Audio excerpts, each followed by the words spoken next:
Flamengo dá vexame, é eliminado da Libertadores da América, e no vídeo de hoje do canal do Nicola você vai saber se Jorge Sampaoli pode ser demitido. Bora te atualizar também sobre o São Paulo, que eliminou o São Lourenço com vitória por 2-0 e viu o Caleri acabar com os críticos. Preciso trazer informações também sobre o Corinthians e o futuro do Murilo. Ele será ou não vendido? Tem novidade importante. Tem informação também do Palmeiras, Verdão, que teve a maior receita entre todos os times que disputaram partidas de Libertadores e Sul-Americana durante a semana. Trago ainda novidades no mercado. Bruno Lage poderia ter ido para o Atlético Mineiro, você sabia dessa? Vou falar também sobre mais um calote da 777. E Neymar pode jogar no Santos? As últimas do mercado, bastidores, finanças e muito mais a partir de agora. Antes deixa eu só me apresentar. Me chamo Jorge Nicola, jornalista esportivo, e o objetivo por aqui é deixar você por dentro de tudo que está rolando com o seu clube do coração. Para não perder nada, só apertar esse botão vermelho de inscreva-se. Combinado?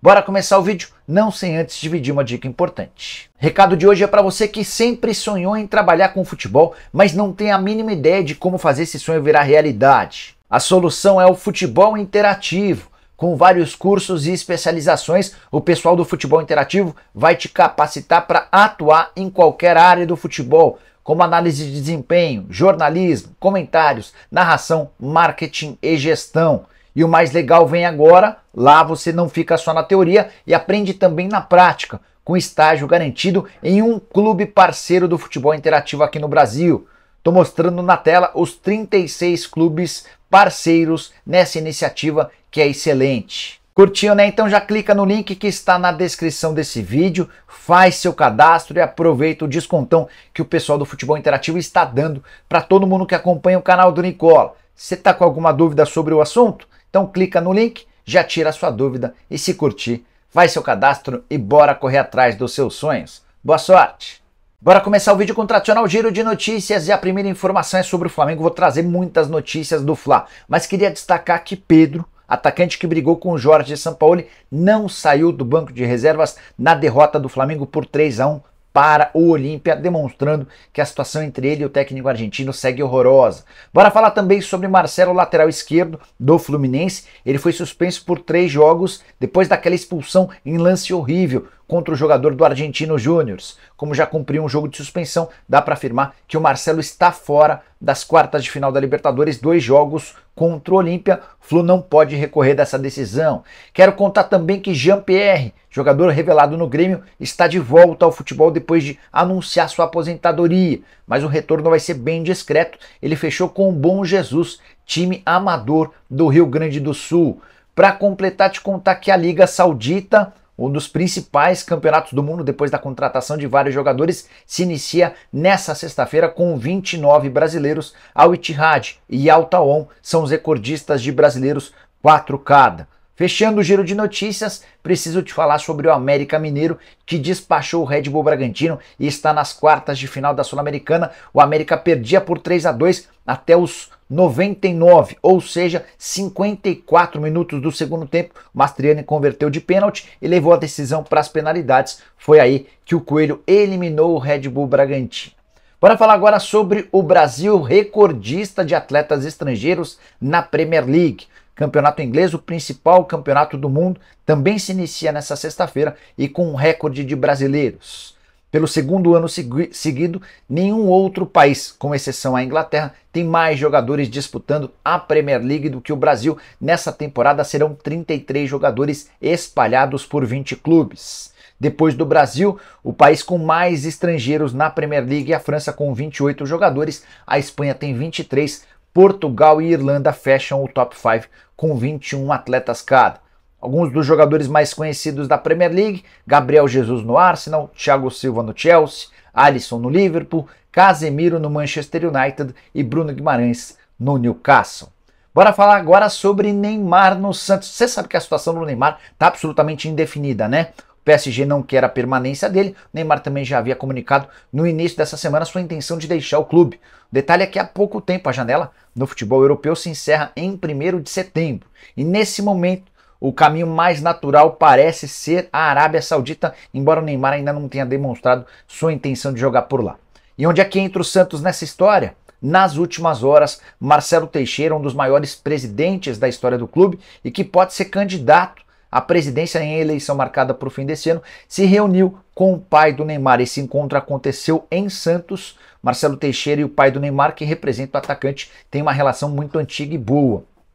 Marcelo quis entender as condições e a atual situação do Neymar e tentou prospectar a possibilidade de o Neymar ser contratado para janeiro do ano que vem. A chance, apesar de todo o apelo, é nenhuma. O Neymar custa hoje no mínimo 60 milhões de euros e o PSG, embora não queira utilizá-lo, não vai certamente se desfazer do jogador de graça. Nicola, mas não daria para ele ser emprestado? Importante lembrar que o Neymar nem pode jogar no futebol brasileiro nessa temporada, somente a partir de janeiro do ano que vem. A janela para atletas empregados já está encerrada desde quarta-feira da semana passada. Times brasileiros só podem contratar jogadores que estão livres, de desempregados no mercado. A tendência é que o Neymar precise jogar no Al Hilal ou no Al Nassr, embora ele ainda tenha o sonho de voltar ao Barcelona. Pode pintar também talvez alguma coisa na Inglaterra. Para fechar as informações sobre o Santos, só contar que Caio Jorge, atacante revelado no Peixe e que não jogava há 16 meses, voltou com tudo nessa quinta-feira. A Juventus disputava um amistoso em seu estádio. O Caio começa no banco de reservas, entra quando o time vencia por 3-0, marca 3 gols na goleada por 8-0 da velha senhora. Bora falar sobre mais um calote da 777 que pode comprometer o Vasco. A parceira do clube, responsável pela SAF do Vasco, não pagou também o Atlético Mineiro pela compra do volante Jair. Jair foi contratado, foi o 9º reforço para essa temporada. Investimento de 2,5 milhões de dólares ou 13 milhões de reais, pagamento em parcelas. Algumas dessas parcelas já venceram e o Vasco, com a participação da 777, não fez a quitação. Rodrigo Caetano deu uma entrevista ao Atenção Vascaínos reclamando do comportamento da 777, dizendo que aí fica fácil contratar jogador se você não faz o pagamento. O problema é que a 777 tem sido reincidente. Não é o primeiro clube que reclama de calote no pagamento de compra de atletas nessa temporada. Alguns casos mais graves, por exemplo, do Atlético Tucumã em relação ao Capasso. O argentino, zagueiro, de 1,5 milhão de dólares foi comprado, não houve pagamento. Tucumã já levou o caso à FIFA. O mesmo vale para o Nacional do Uruguai em relação ao Puma Rodrigues. Lateral direito comprado por 2 milhões de dólares, o Vasco atrasou os pagamentos e o Nacional já levou o caso à principal entidade, a entidade que rege o futebol mundial. Vasco também tem pendências com o São Paulo em relação ao Léo Pelé, com o Corinthians em relação ao Piton e parece com vários outros casos que ainda não vieram a público. Prometo ficar de olho nessa história para ir atualizando vocês, beleza? Bora trazer notícia exclusiva e importante. Bruno Lage, hoje técnico do Botafogo, poderia estar no Atlético Mineiro. E por que ele não foi, Nicola? Porque o Atlético não quis bancar os vencimentos do treinador. Chegou-se a se especular que a questão familiar da esposa vir ao Brasil teria sido um empecilho. Consegui descobrir com uma fonte importante que o Bruno deu sim ao projeto do Atlético. Só para lembrar, o Galo havia acabado de perder o Eduardo Cudê e poderia contratar o Bruno Lage. Existiram negociações por alguns dias, só que o Bruno custaria ainda mais do que o Cudê. O argentino e seus 5 auxiliares embolsavam 1.600.000 reais por mês. O pacote para ter o Bruno Lage e seus auxiliares sairia por algo na casa dos 2 milhões de reais. A diretoria do Galo optou pela saída mais barata e fechou com o Felipão. Felipão e seu auxiliar, o Carlos Pracidelli, custam 800 mil por mês. Então, o Galo gastava 1.600.000 com o Cudê, poderia ter de pagar 2 milhões para o Bruno Lage, optou pelo mais barato, 800 mil mensais com o Felipão. O problema é que nem sempre o barato funciona, e nesse caso específico o barato acabou saindo caro. O Atlético, que era o 4º colocado do Campeonato Brasileiro, só 6 pontos atrás do Botafogo, hoje está 20 atrás do Fogão, praticamente fora da briga, fora da briga pelo título. Houve também a eliminação na Libertadores da América e o Atlético, em pleno mês de agosto, já não tem nenhuma chance de título num ano super importante de transformação do clube em SAF e de inauguração da Arena MRV. Para piorar, os números do Filipão são lamentáveis. Uma vitória em 11 jogos, mais 5 empates e 5 derrotas, 24% de aproveitamento dos pontos. Barato, saiu muito caro. Bora falar agora sobre Murilo, outra informação exclusiva. Muita gente especulando que o Murilo deixará o Timão. Conversei com uma pessoa próxima do zagueiro e posso contar para vocês que a chance dele deixar o clube nessa janela de transferências é muito pequena. O Corinthians está batendo na tecla de que não vai vendê-lo por menos do que 20 milhões de euros, que hoje equivalem a 107 milhões de reais. Interessados no Murilo existem vários. Napoli já fez proposta de 13 milhões de euros, o Manchester City já sondou o jogador, o Nottingham Forest e o West Ham são os mais novos interessados. Mas o mercado europeu enxerga no Murilo um jogador de 13, 14, no máximo 15 milhões de euros. É um atleta novo de 21 anos, mas que só tem meia temporada como titular. Ele somou nesse ano 24 jogos. Então existe dúvida do mercado europeu. Os caras acham que não vale a pena desembolsar 20 milhões de euros para um atleta que acaba de se tornar titular. Eles precisariam ver o Murilo por mais tempo.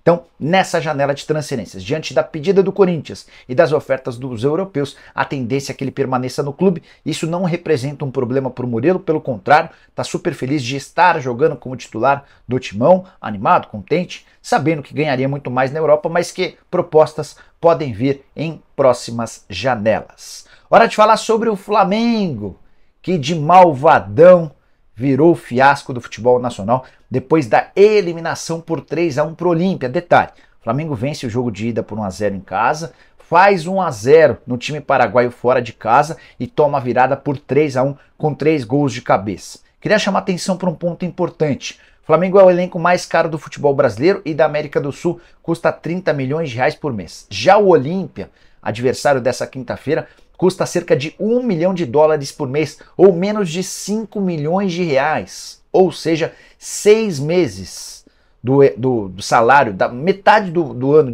metade de uma temporada do elenco do Olímpia são suficientes para pagar um mês do elenco do Flamengo. O jogador mais bem pago da equipe paraguaia é o Ortiz, autor do segundo gol. Ele ganha cerca de 341 mil reais. 341 mil é salário de jogador recém-promovido das categorias de base no Flamengo.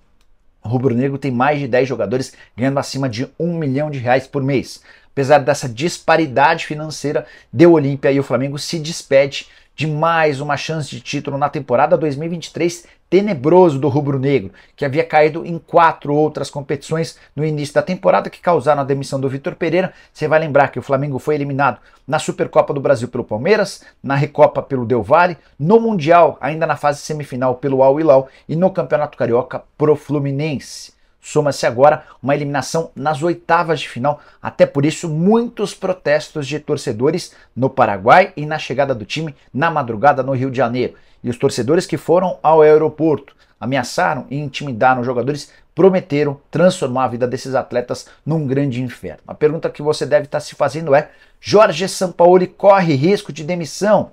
Apesar dos boatos de que Rogério Ceni poderia ser contratado, a informação que eu tenho na manhã dessa sexta-feira é que o Jorge Sampaoli será mantido.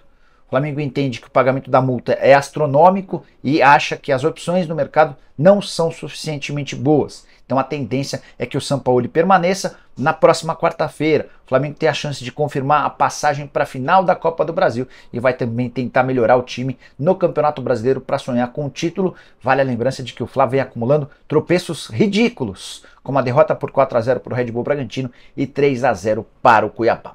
Hora de falar sobre o São Paulo, que fez bonito nessa quinta-feira, a vitória por 2-0 contra o São Lourenço, revertendo a derrota por 1-0 fora de casa. Caleri no primeiro tempo e Luciano no segundo tempo foram os autores dos gols da classificação tricolor. São Paulo pega agora a LDU nas quartas de final. LDU que passou por um enorme sufoco, só foi eliminar o Nublense, time chileno, nos pênaltis. E olha que o Nublense venceu a LDU fora de casa por 3-2.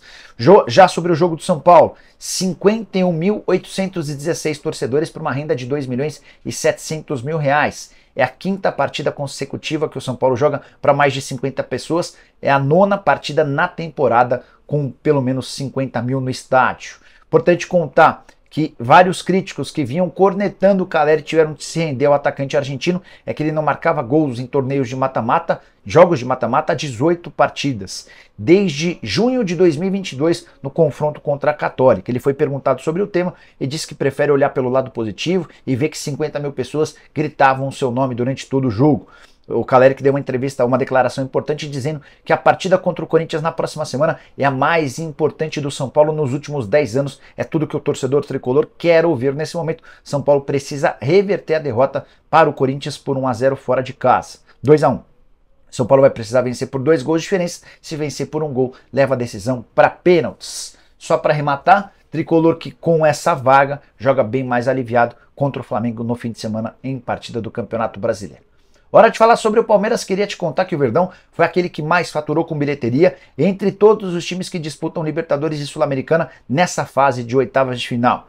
O Palmeiras jogou na quarta-feira contra o Atlético Mineiro para 40.527 pessoas, numa receita bruta de R$ 3.950.000, quase 4 milhões de reais com uma única partida de receita. Só a título de comparação, São Paulo e Flamengo, que levaram muito mais gente a seus estádios, São Paulo contou com 51.816 pessoas no Morumbi, o Flamengo contou com 60.898 pagantes no Maracanã. Apesar disso, mesmo com muito menos gente, com 40 mil pessoas no estádio, o Palmeiras foi o que mais faturou. Verdão ficou com 3.900.000, o São Paulo com 2.700.000 e o Flamengo com 3.600.000. Isso se deve ao ticket médio cobrado no Palmeiras com um valor muito mais alto. Ticket médio no Allianz Parque foi de R$ 97. Já o ticket médio do Morumbi foi de R$ 52, no Maracanã, para o jogo do Flamengo, de R$ 59.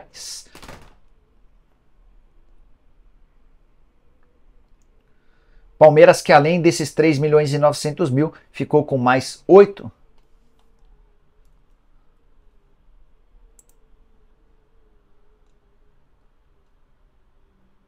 Palmeiras, que além desses 3.900.000, faturou outros 8.300.000 pela passagem às quartas de final da Libertadores da América. Se você curtiu o vídeo, deixa like, se inscreve no canal. A gente se encontra à tarde. Abraço, tchau.